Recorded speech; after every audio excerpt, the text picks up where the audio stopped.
All right, so what I wanted to tell you about today is this toolbox that I developed while I was at Uber called Ludwig. What it is, it's a tool that is pretty good in my opinion, in particular for experimentation. And it's based on TensorFlow and allows you to train and use deep learning models actually without having to write code. What you have to provide is declaration of what you actually intend to do, what are your inputs and what are your outputs, and that's all what suffices for creating the model.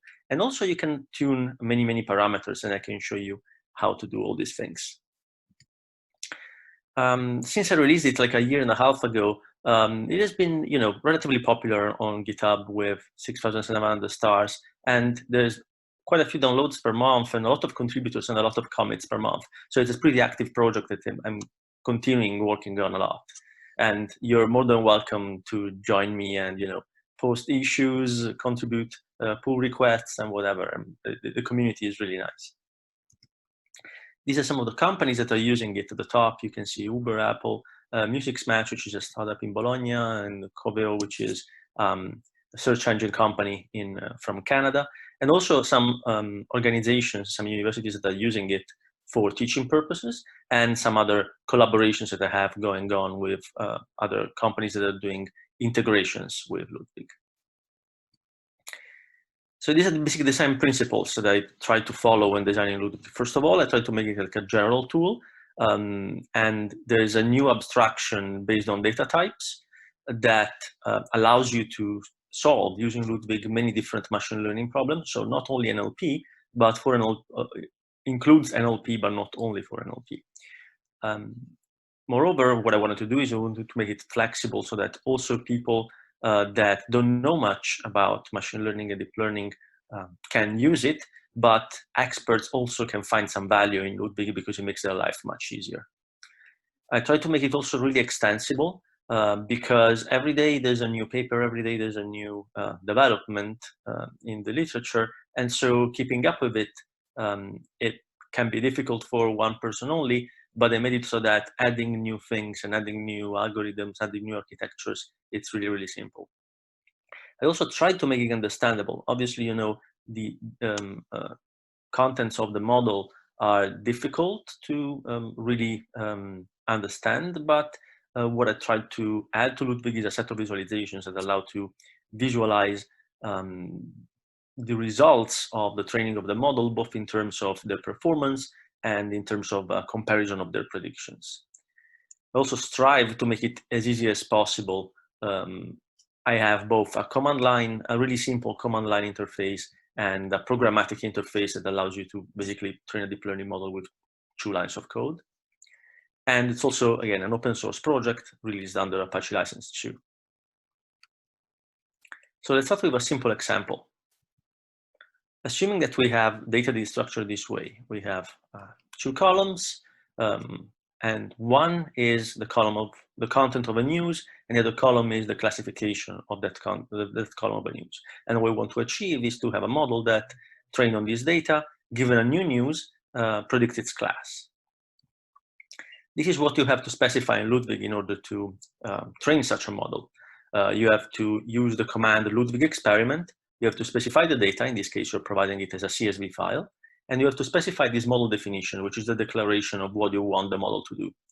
And we will get in much more detail of the model definition, but for now, it suffices to see that it's a dictionary that contains 2 keys.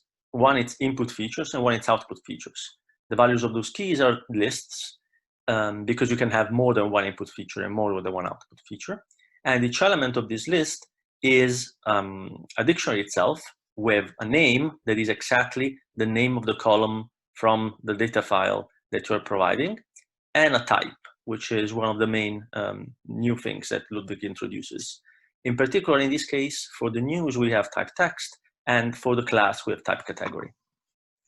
In some cases, the model definition can get a little bit longer than this, and so in this case, you can specify a YAML file instead of just one string containing all this information. What happens is that Ludwig will take the CSV file, will split it in training, validation, and test, but you can also provide your own splits. It trains on the training set by validating on the validation set, for instance, for value stopping, and finally predicts on the test set to produce evaluation of the performance of the model. This is what you will see after the first epoch. You can see that there's training and evaluation on all the splits, and then for each single output feature, you will see different measures, in this case, loss accuracy, and it's at 3, on all the splits. After a few epochs, let's say epoch 4, performance improves in terms of, for instance, on accuracy on the validation set. And then after a few epochs, in this case 10, the validation accuracy didn't improve, and so the model training is stopped. And the model that was the best on the validation accuracy over the course of the training is the one that is finally returned. That model is finally used to obtain predictions, and those predictions are printed in terms of test statistics, because you also have the ground truth, and so you can compare what the model is predicting with the ground truth. And you have performance, both overall performance, like here, but also you have performance for each class that you are trying to predict. And this is basically Ludwig in a nutshell. Now what I'm going to do is going to explain what happens behind the scenes, how does it work, and how can you use it for several different tasks. The training process works in a pretty standard way. You provide some CSV data, and what happens is that there's a preprocessing component that takes that data and produces two things. On one hand, it produces some mappings. So for instance, if you have categories, those categories are mapped into integers. And so you have this map from string to integer, and it is used to obtain tensors that are processed data that are saved in a NumPy file or a HDF5 file as a cache if we want to reuse this preprocessed data.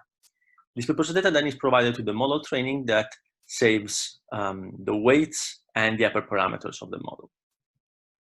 At prediction time, you have some neuro data, and you reuse the same feature mappings that you obtained before for preprocessing it into tensors.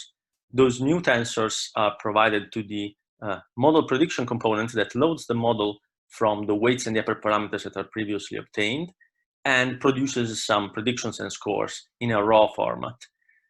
These prediction scores are then mapped back into data format using, again, the mappings obtained before. In this case, for instance, the predicted class is 9, and using the mappings, you know that the class 9 corresponds to a specific string, and so you return the string.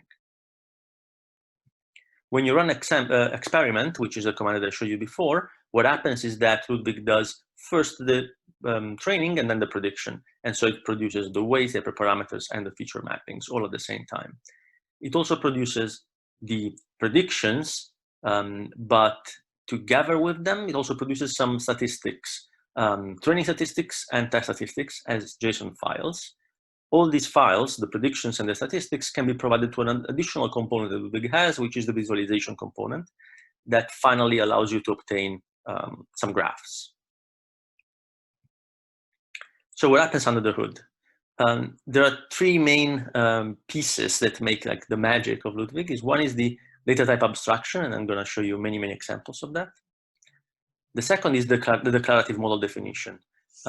As you've seen, you just defined what you wanted as input and what you wanted as output, and that's all it needed for creating a model. You didn't specify how this model needed to be implemented. You didn't have to write the code for the model. And finally, if you're familiar with Python, and I believe you are, behind the scenes, what happens is that there's a pretty smart use of KVargs, which is this construct in Python that allows you to provide parameters to a function as a dictionary with keys and values. And so I will show you an example of how KVargs is used, so that when you have a parameter in your configuration file, it percolates all the way through the code of Ludwig up until the specific implementation of the piece of the model that you care about, that you're changing the parameter of. So if we go back to our example, this is the part that we're going to focus on, the model definition. What happens is that Ludwig takes this model definition and overrides a default model definition, which is this guy.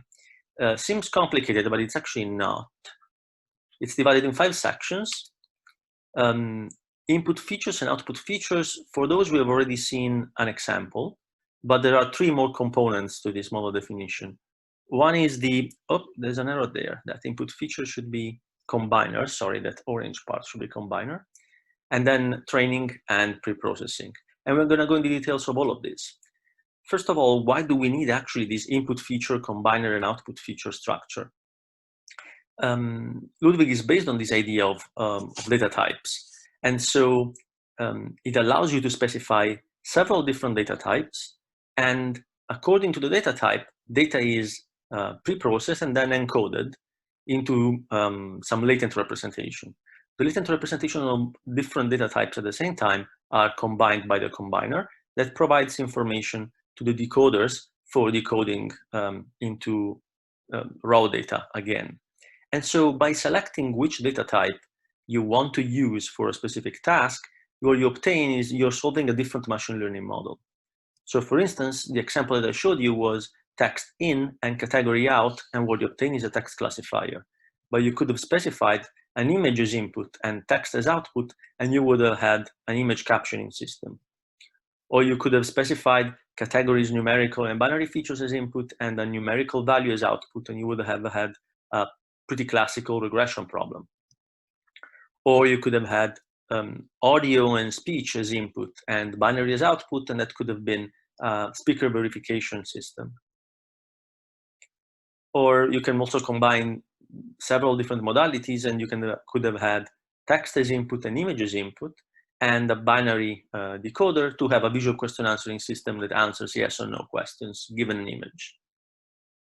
As you can imagine, the combination of inputs and outputs, data types, can lead to many, many different applications. And basically the limit is your imagination and the data that you have at your disposal. Moreover, each input data type can have different multiple encoders that you can choose from. And also output data types can have different decoders. At the moment, there's only one data type that has different decoders, but there will be more in the future.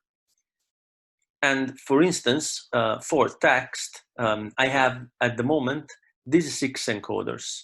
So you can choose to use a StackedCNN, which is similar to a char CNN, or you can use a parallel CNN, which is similar to your own scheme model, or a combination of the two, which is, I call it stacked parallel CNN, or you can use an RNN, and you can configure it to be an LSTM, and a GRU, or whatever you want.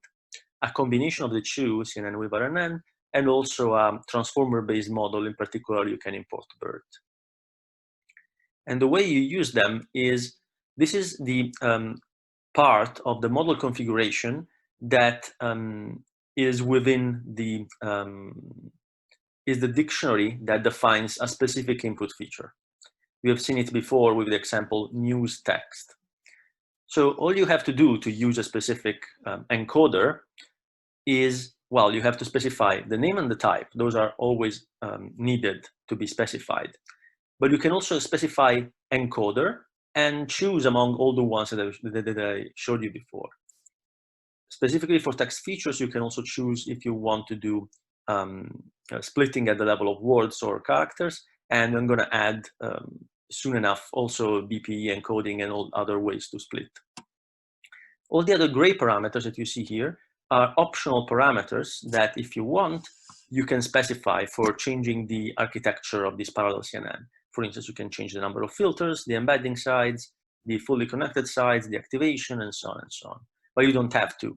These are the default values that you can use.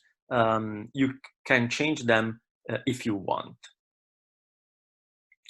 And when I was telling you about KVRs, this is basically the signature of the init function of the class that implements the parallel CNN. And as you can see, the parameters that are available here are one-on-one mapped with the ones that are available in the model configuration, which basically means that if you had a new encoder, you don't have to do anything inside the code of Ludwig to expose it to the users so that they can use it from the configuration file.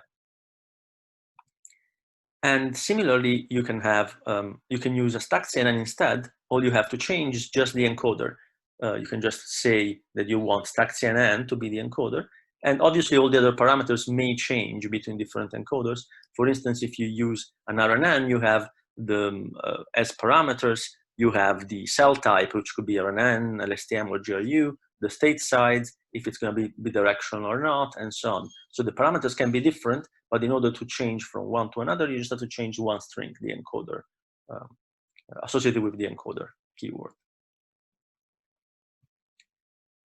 The nice thing about this architecture is that it allows you for a lot of code reuse and kind of avoids some technical debt, because the same code can be reused in this specific case. So the same encoders can be used also for encoding sequences, time series, and also audio and speech. For images, the encoders are different because the size of the tensors that are inputs and outputs are different. And at the moment, I have 2 different encoders, but more will come, and also hope that if you're interested, you could contribute more. At the moment, I have only a StackedCNN, which is similar to VGG, and a ResNet. If you have features that are numerical or binary, they're encoded in a really simple way. For numerical features, you have just one fully connected layer plus one norm, which is basically just one neuron, really, and could be useful just for scaling purposes, while binary features are just casted as floats and used as they are.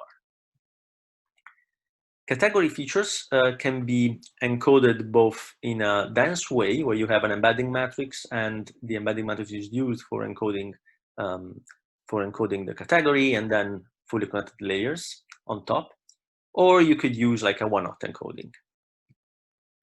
Set and bag features are similar to categorical features, but there's more entries, and so what happens is that after embedding, there is an aggregation step. For set, the aggregation step is non-parameterized. It could be the average or the sum of the embeddings of the elements of the set. While for the bag, because you have a frequency of items within the bag, that aggregation is parameterized, and more than parameterized, is weighted actually by the frequency or the TF-IDF or whatever other weight you have associated with the elements in the bag. I also have additional features that are one for date and one for H3, which is a way to encode spatial information in a hierarchical way. And both are similar because in both cases, you want to separate the information that you have in components. For instance, in the case of date, you have month, year, day of the month, day of the week, and so on. And then each component is embedded, aggregated, and then fully connected layers. Finally, I recently added this vector feature that also allows you to provide an entire vector as an input. So once you have all these input features that are encoded, so you have vectors associated with all of them, you need a mechanism to combine them.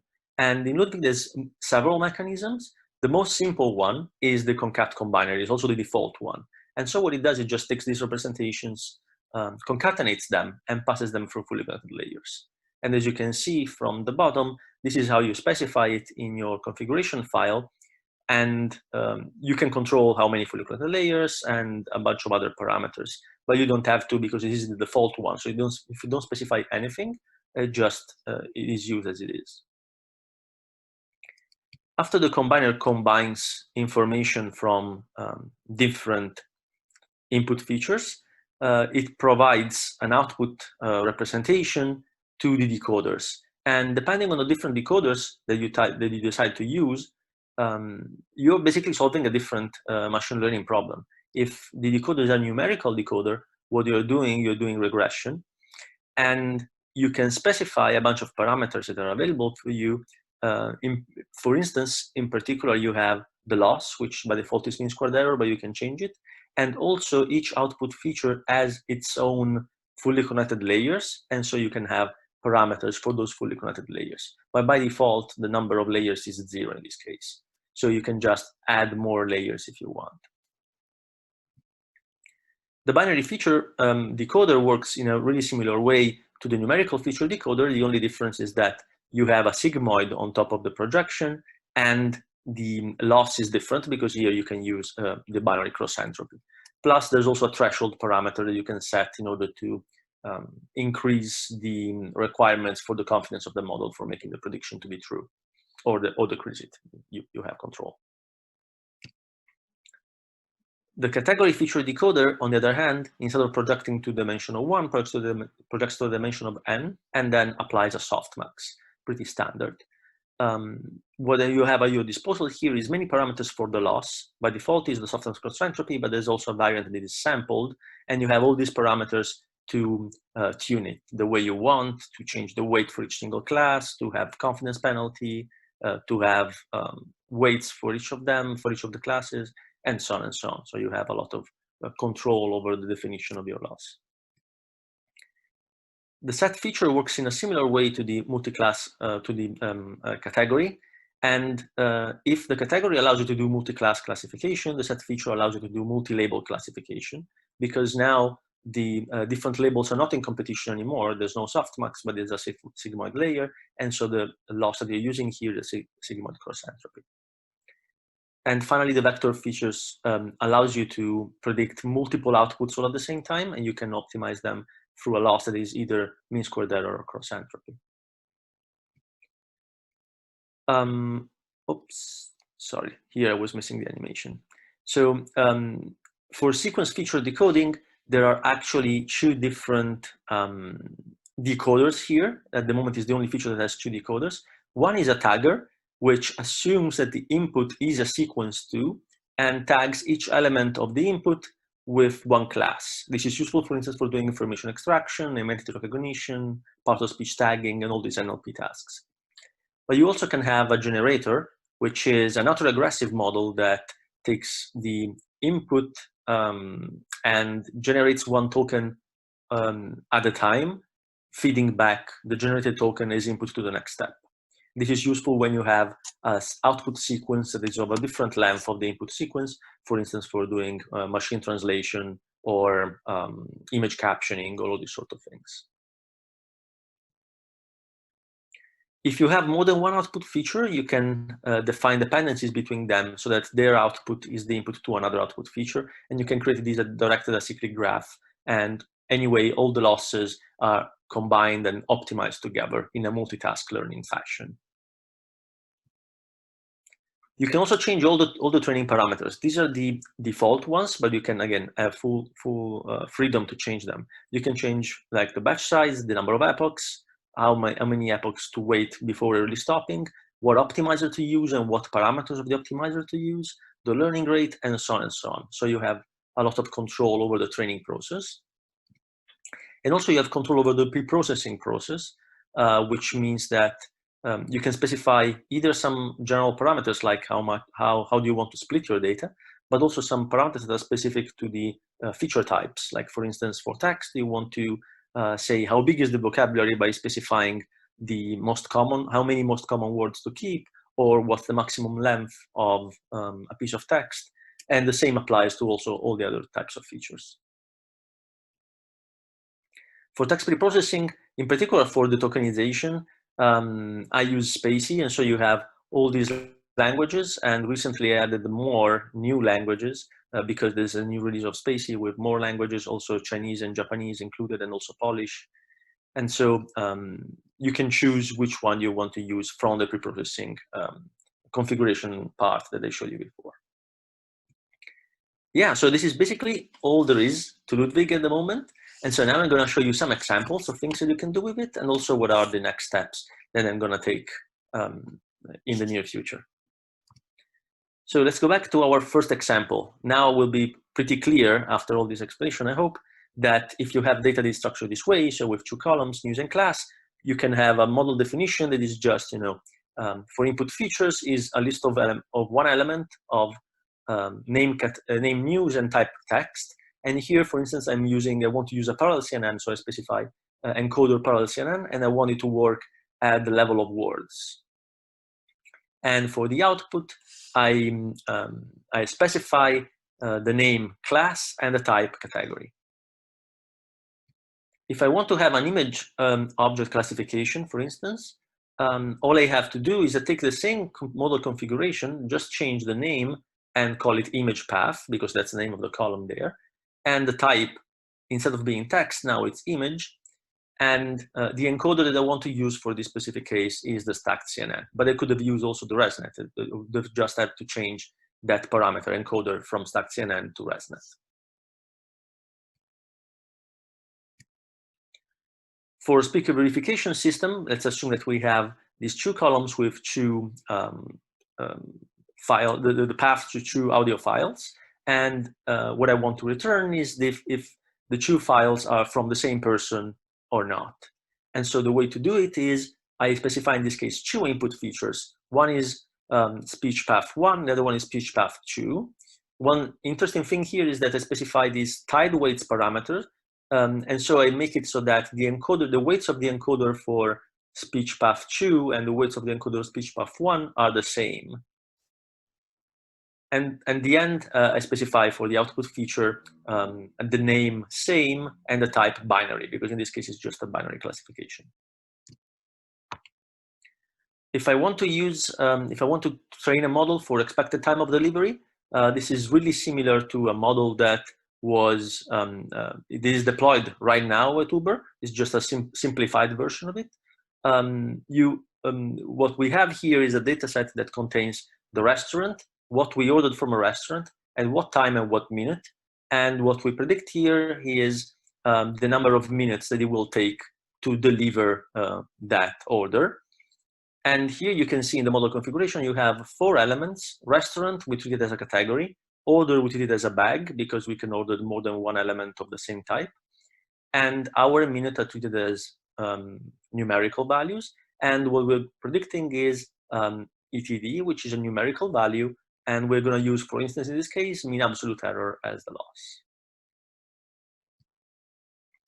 This is an example of a sequence-to-sequence chit-chat dialogue model, where you have 2 columns, user 1 and user 2, and user 2 is answering what user 1 is saying. And in this case, for input feature, we have one text input feature with an encoder RNN and the cell type LSTM. And the output feature is user 2 of type text. The decoder is a generator, and the cell type is an LSTM, and we're using attention here. Or if you want to tag sequences, in particular pieces of text, what you can do is you can, in this case, we have pieces of text, and then the tags are one-on-one mapped with the same length of the sequence of the utterance. So for instance, movie and movie is associated with Blade Runner, date is associated with 1982, person is associated with Ridley Scott. And what you have to do in order to have a system like this is that you have to specify your output feature to be of type sequence and the decoder to be a tagger, as opposed to the decoder, the generator decoder that we were seeing before. And if you go on the Ludwig website, there's many, many more examples. There's more than 20 different examples to play around with. But as you can see, like the combination of possibilities is really limitless. So in order to install Ludwig, it's really simple. You just do pip install Ludwig. And there's also a programmatic API that you can use. And it's really, really simple. So you have to import the Ludwig model class from ludwig.api. And then you can instantiate a model object by providing the model definition, which is the same that we've seen so far. And then you can call model.train on some data in that data frame format or from file. And then you can save that model, and you can also reload it if you want with a Ludwig model.load. And you can obtain predictions by calling model.predict on that data. If you have a model that is already, if you save a model, and so you have a pre-trained model, you can serve it as a REST API by just calling Ludwig serve and the model path. So because you can easily train many different models in Ludwig, I also provided this visualization capabilities. So first of all, while you're training, because you're training a TensorFlow model, you can use the tensor board to monitor it. But at the end of the training, what you have is, well, the trained model, but also some predictions in CSV, the probabilities as NumPy arrays, but also the training statistics and test statistics. And you can use these files as input to more than 20 different visualizations. This is like a sub-selection of visualizations that is provided to you. The first one is a comparison of 2 models over different metrics. The second one is a calibration plot. The third and the fourth one are 2 plots where you increase the threshold on the confidence of the model, and you, by consequence, increase the accuracy. The fifth one is a comparison of the prediction of the model. The green part is where the two models give the same prediction. The yellow part is when one is correct and the other one is wrong. And the orange part is where both models are wrong. And the last plot is a plot that shows F1 and frequency of the class. So in the final part of the presentation, I'm going to tell you quickly about what I'm doing in the new version 0.3, that hopefully will see the light of the day in the next month or so. I'm doing many different things. Not all of them are ready yet. The green ones are ready. The yellow ones I'm still finishing touches. The red ones will come a little bit later. But there's many new features. In particular, there's hyperparameter optimization. You can you already could train distributed models using Horovod, which is another open source project from Uber, but that integration is improving. And also you can deploy models now using Neuropods, which is another a project from Uber that allows you to deploy models in a really simple way. Now you can also do k-fold for cross-validation. There's the vector feature that I added. And also I'm porting all the code base from TensorFlow 1 to TensorFlow 2. And so there's a new object-oriented API that makes life much easier. There's also a new integration with Hugging Face transformers so that you can use the pre-trained models from Hugging Face transformers in Ludwig in a seamless way. And I'm also working on new preprocessing pipelines and custom models. But there's already also an integration with weights and biases, and there was already another integration with Concat ML, which are so pieces of software that allow you to monitor your training, training of your models. And so the hyperparameter optimization, this is I don't want to get into much details of this. What I want to say is that on the left side, you see like an example model definition with Ludwig. And on the right-hand side, you can see like how you can specify how to do the hyperparameter optimization. You can specify which metric to use and which parameters to optimize and their ranges and their types, and also which strategy to use if you want to do random, grid, or Bayesian optimization. And if you want to execute it locally in parallel in a serial way, or using Fiber, which is another project from Uber that allows you to run hyperparameter optimizations on a cluster. If you want to train the model in a distributed way, all you have to specify is this Horovod run and some parameters of Horovod, and that you want to use Horovod in the Ludwig command. If you want to export to Neuropod, which is again a new fancy way to export models, all you have to do is just to call these Neuropod utils, and you can specify the model path for Ludwig and the output path for the Neuropod. If you want to do k-fold cross-validation, you just add -- k-fold and the number of folds to the Ludwig experiment command, so it's really simple. And if you want to add a new custom encoder using after TensorFlow 2 is done, basically all you have to do is you have to add the layer, which has an init function with all the parameters and a call function that accepts tensors of a specific size and outputs tensors of a specific size. That's all you have to do if you want to add your latest and greatest model to Ludwig. Super simple. And in order to use the transformers library, all you have to do is when you specify that an input feature is of type text, you just can specify that the encoder is BERT or DistillBERT or T5 or Electra or GPT-2 or whatever is available in the transformers library. You can directly use it. This is in the new version. It is not out yet. Will be out in a few days. And the pluggable preprocessing pipelines, I'm still working on this. The integration with weights and biases is really simple. You just specify --1 dB, and all your training is tracked on weights and biases. And similarly happens for Concat ML. Finally, there's a custom model interface that you can specify so that Ludwig will know how to train any model that you can specify. All you have to do again is to provide an init function, a call function, and a training stack function. All right, so this is all I wanted to tell you about. You can find the documentation of Ludwig at ludwig.ai. There's the repo where you can download the code. There's a bunch of blog posts where you can you can read about Ludwig if you want to know more. There's also a white paper that they published on arXiv about the design principles. And finally, I wanted to thank all the contributors. This is just, the key contributors that helped me a lot. There's many more, but I wanted to thank all of them anyway. Yaroslav, Sai, Jim, Ivailo, John, Doug, Patrick, Carlo, Chris, and Boris. And thank you for attending this meetup. And I'm open to questions if you have any.